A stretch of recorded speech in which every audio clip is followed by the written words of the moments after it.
amadas irmãs, que a paz do Senhor Jesus Cristo seja com todas. Nós vamos começar agora uma série de mensagens, tendo como base a primeira carta de João. O título da nossa palavra de hoje é A Vida Eterna que estava com o Pai foi manifestada em Jesus Cristo. Nós vamos ler então 1 João, primeira carta de João, capítulo 1, os versículos de 1 a 4. Vamos ler então. O que era desde o princípio, o que ouvimos, o que vimos com os nossos olhos, o que contemplamos e as nossas mãos apalparam a respeito do Verbo da vida. Porque a vida foi manifestada e nós a vimos, e testificamos dela, e vos anunciamos a vida eterna que estava com o Pai e nos foi manifestada. O que vimos e ouvimos, isso vos anunciamos, para que tenhais comunhão conosco. E a nossa comunhão é com o Pai e com seu Filho Jesus Cristo. Estas coisas vos escrevemos para que o nosso gozo seja completo. Bom, o apóstolo João ele inicia sua primeira carta mostrando duas verdades sobre Jesus Cristo. Mostrando que Jesus Cristo é Deus e que ele é homem.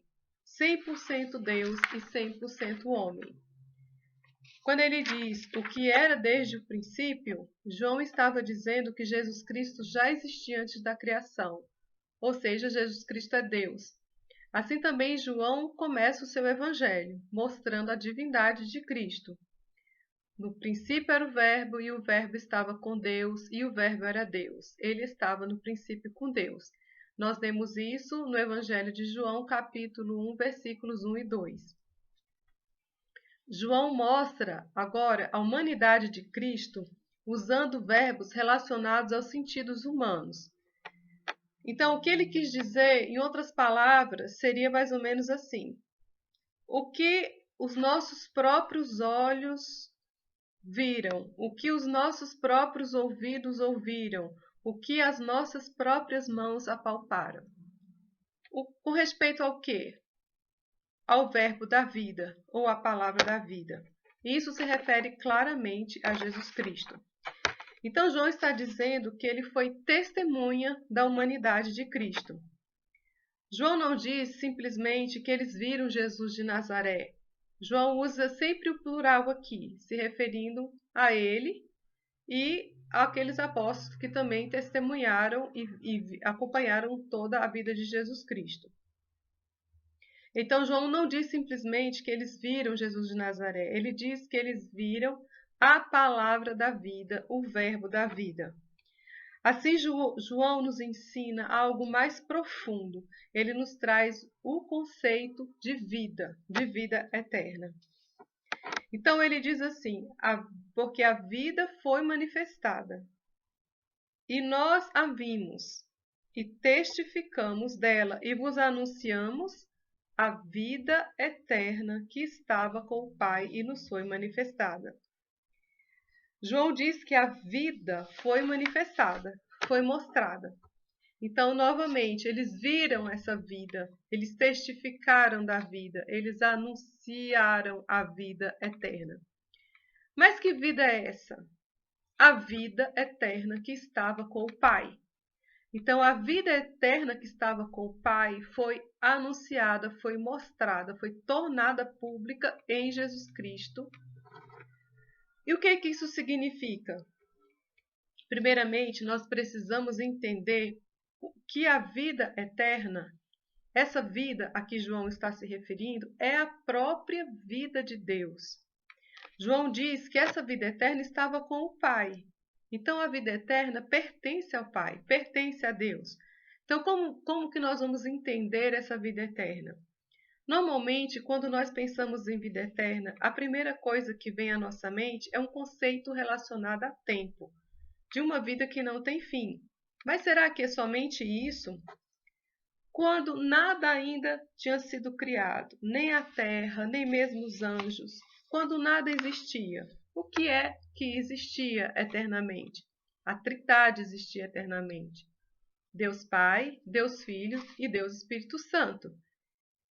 E nessa época, vamos dizer assim, não existia tempo, porque o tempo ele faz parte desta criação.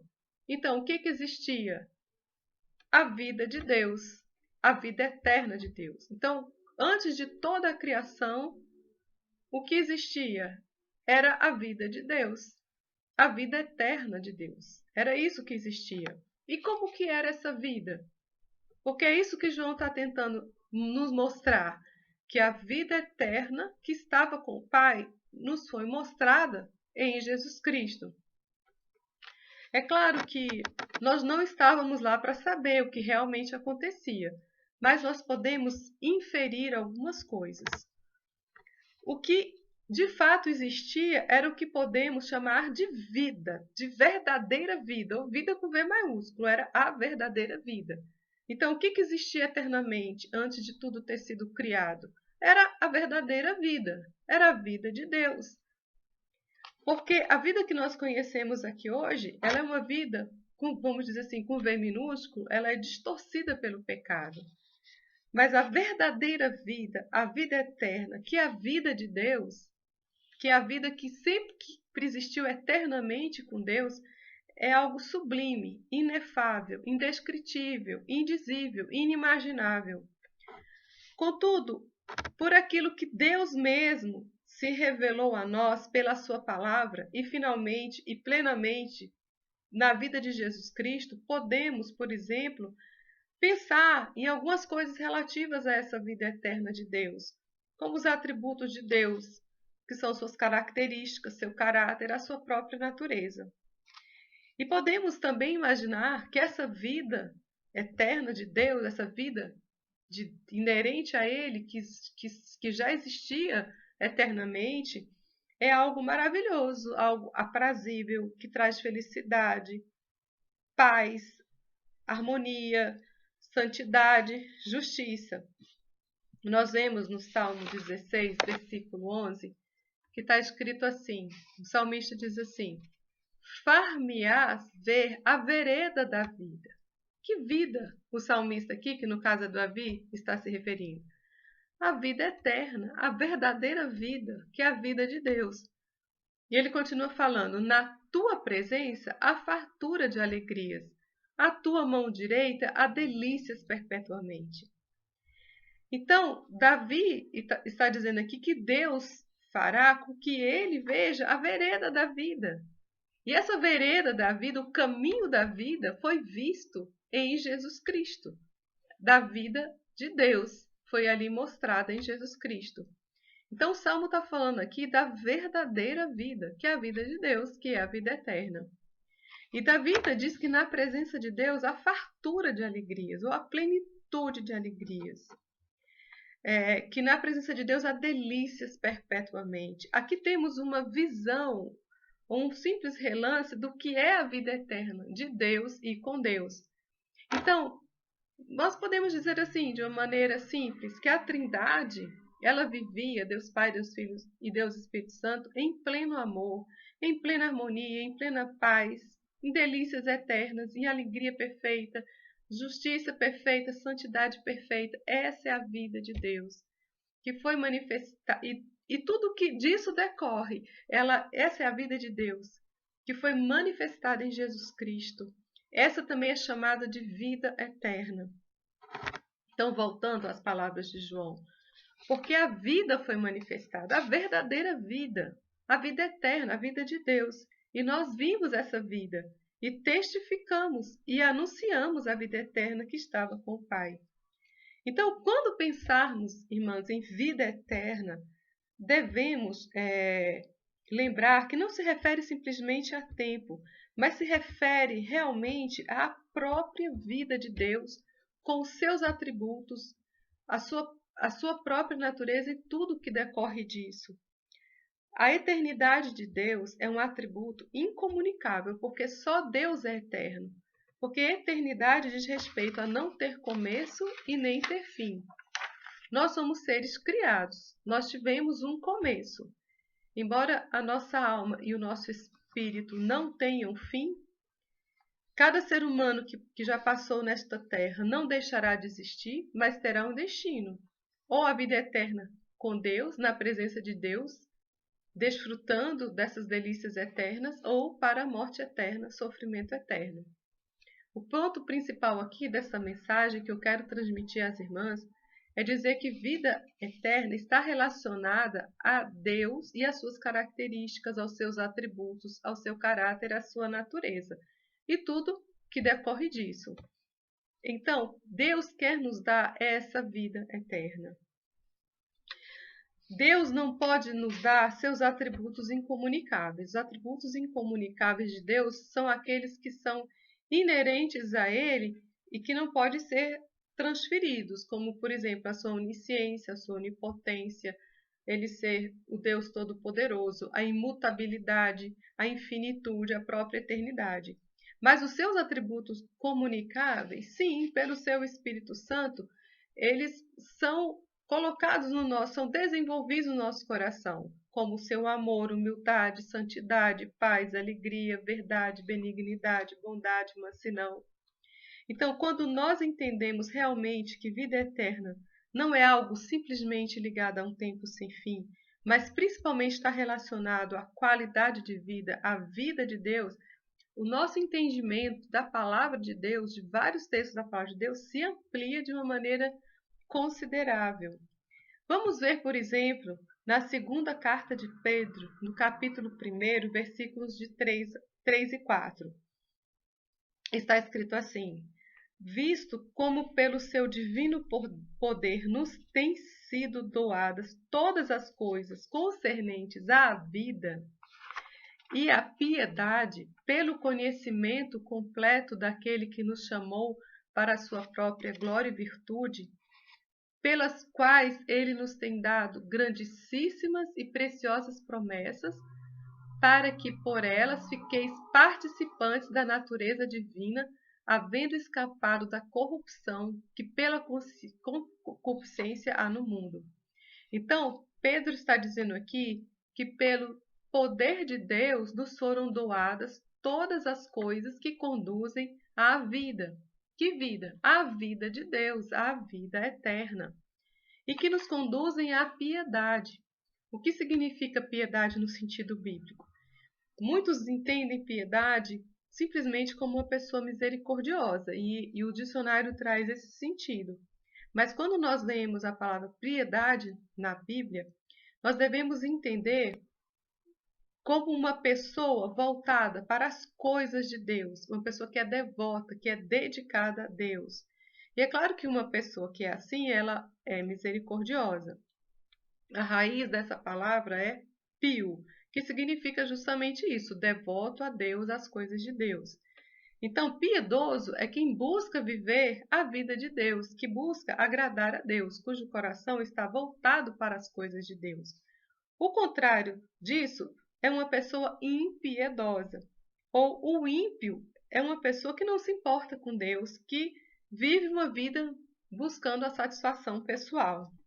Então, retornando às palavras de Pedro, ele diz que nos foram doadas por Deus tudo o que precisamos para viver a vida eterna e viver piedosamente. Então ele fala, nos têm sido doadas todas as coisas que conduzem à vida, a vida verdadeira, a vida de Deus e a piedade. Então nós temos o Espírito Santo habitando em nós. Isso é o poder de Deus. Outra ferramenta que ele menciona aqui é o conhecimento de Deus. E ele continua, pelas quais ele nos tem dado grandíssimas e preciosas promessas, para que por elas fiqueis participantes da natureza divina, escapado da corrupção pela concupiscência por causa da concupiscência que há no mundo. Então, o Espírito Santo que nós recebemos na nossa conversão é uma grandíssima e preciosa promessa. É algo sobrenatural. O Espírito Santo de Deus em nós é o próprio Deus habitando em nós. E isso para que sejamos participantes da natureza divina. E é esses os dois pontos que eu queria enfatizar. Primeiro é quando Pedro fala que Deus nos deu tudo, pelo seu divino poder, nos tem sido doado todas as coisas que nós necessitamos que nos conduzem à vida, que é a própria vida de Deus. E também grandíssimas e preciosas promessas para que por elas sejamos participantes da natureza divina, que essa natureza divina se refere à própria vida de Deus em nós, nos transformando, né, à imagem de Cristo. E é claro que tudo isso se dá por meio de Jesus Cristo, nosso Senhor e Salvador. Então, voltando, a vida eterna, ali o testemunho de João, que ele é muito enfático nisso. A vida eterna foi ouvida, eles ouviram, a vida eterna foi ouvida, vista e sentida em Jesus Cristo. Então, sem olhar para Jesus, nós não podemos alcançar essa vida eterna. Sem ouvir Jesus, sem sentir Jesus, os seus ensinos, né? Sem estarmos conhecendo o nosso Senhor e Salvador, nós não podemos entender e nem alcançar essa vida de Deus que Deus tem para nós. Então, Jesus é a palavra da vida, é o verbo da vida que veio para manifestar a vida eterna que estava com o Pai, e assim nós podemos ser participantes da natureza divina.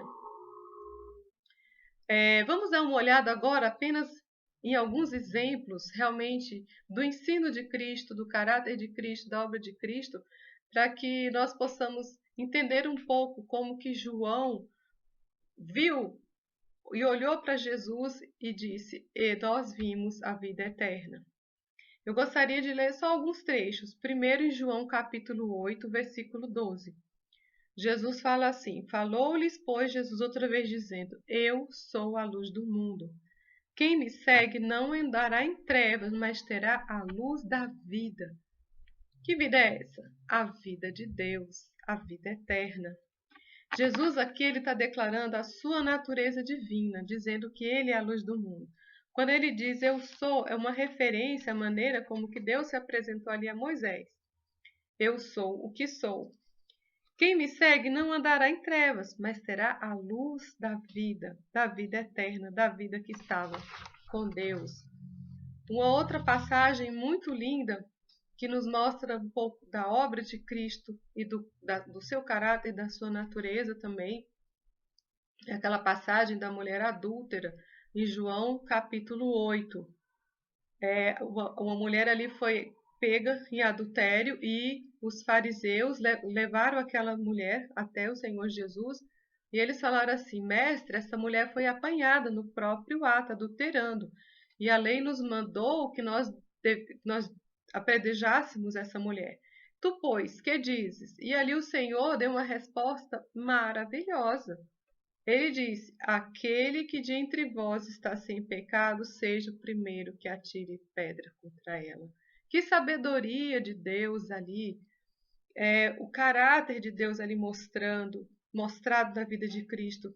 Então, quando os fariseus ouviram aquilo, a própria consciência deles acusou eles do pecado que eles tinham, e um por um foi saindo e ficou finalmente só Jesus e a mulher. E Jesus se volta para a mulher e diz: Mulher, onde estão aqueles teus acusadores? Ninguém te condenou? Ela disse: Não, Senhor. E Jesus: Nem eu te condeno, vai e não peques mais. Nós vemos aqui o amor de Deus pelo pecador, o interesse do Filho de Deus em salvar, de dar uma chance ali de arrependimento. Jesus não passou a mão na cabeça dela, nem disse que ela poderia continuar pecando, mas ele falou: vai e não peques mais. Mas ele tratou aquela mulher com dignidade, porque é a nobreza em Deus. Deus trata o ser humano assim, dando a ele o pecador, dando a ele uma oportunidade de salvação, porque aquele era o momento de levar as boas novas, não era o momento da condenação, mas o momento de anunciar as boas novas da salvação. Nós vemos também, por exemplo, ali em João 13, que é a passagem quando Jesus lava os pés dos seus discípulos, e Jesus explica para eles aquele ato e fala assim: vocês entendem o que eu fiz? Vós me chamais de mestre e senhor, e dizeis bem, porque eu sou. Ora, se eu, senhor e mestre, lavei os vossos pés, vós deveis lavar os pés uns dos outros, porque eu vos dei o exemplo, para que, como eu fiz, façais vós também. Na verdade te digo que não é o servo maior do que o seu senhor, nem o enviado maior do que aquele que o enviou. Se sabeis essas coisas, bem-aventurados sois se as fizerdes. Então nós vemos ali um Deus mostrado na vida de Cristo, a vida de Deus mostrada ali em Jesus Cristo, a humildade de Deus, mostrando que os valores de Deus não são os valores deste mundo. O que é grande aos olhos de Deus não é grande aos olhos deste mundo. E mostra ali também um Deus que trabalha, que cuida dos seus amados, né? Nós vemos então que João e os apóstolos, eles ficaram muito impactados com a vida de Jesus de Nazaré. Obviamente com as suas grandiosas obras, mostrando todo o poder magnífico, esplendoroso de Deus, na cura daqueles cegos de nascença e de outros cegos, na multiplicação dos pães, poder sobre os elementos da natureza.